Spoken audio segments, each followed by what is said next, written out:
Welcome to our web exclusive. I'm Mike Montecalvo, along with Eyewitness News analyst Lieutenant General Reginald Centracchio. There is developing news out of the Ukraine. We're going to get to that shortly.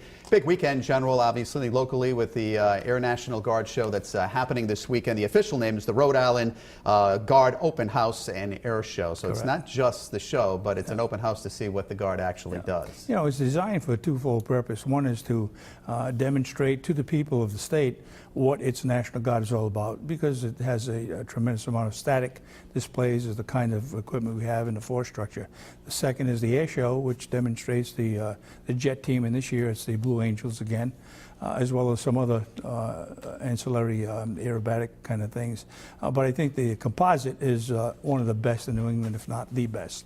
Well, it's been a couple of years now because of sequestration. Last year, the air show did not take place. Do you feel that that's going to be an added boost? Well, I think so. Unfortunately, you know, we got a weather to be concerned about, but the show itself is probably one of the better ones that's been planned to date, especially when you have a jet team like the Blue Angels. That's a big drawing card. The downside on this particular air show is that we just found out within the last several hours that the jet truck, which is a big drawing card, in essence that's a truck with jet engines on it, and they race an F-16 across the field. That's unfortunately not going to be part of the show this year. All right, we were talking to Tony and TJ. Apparently Saturday morning is going to be a lot of rain, and there could be some rain on Sunday. How does that affect the Blue Angels from flying? There's a parameter that they have to fly in. Number one, you have to have at least 1,500 feet ceiling and at least 3-mile visibility. If it's within that parameter, they can conduct an air show. You may have a low air show, which means they do different stuff at a lower altitude, or with no clouds, they do a real high air show, and you get, you know, many more complex acrobatic kinds of things with the airplanes. But I think we're going to be looking at perhaps, at best, a low air show this year. Okay. Obviously, we talked about this a couple of weeks ago about security and how it's going to be increased. How does the weather, General, impact the security that's going to take place? You know, it's a good point. In fact, I just got off the phone with Colonel Parenti, who was the PR guy for the Guard, and this year will be a significant change in the security procedures. Every single individual going through the gate will be checked. Every single individual will not be allowed to have a backpack or a cooler or any large bottles containing any kind of liquid. With the weather the way it is, then people are going to want to have ponchos and other covering kinds of things, which means it will add to the kind of scrutiny that people will get when they come through the gate. You'll have to take the poncho off, and you know, you have a body search, so to speak. You know, we've seen gridlock along the highways over the years going in, so you're going to see some backup at the gates too because of this. Undoubtedly, yeah.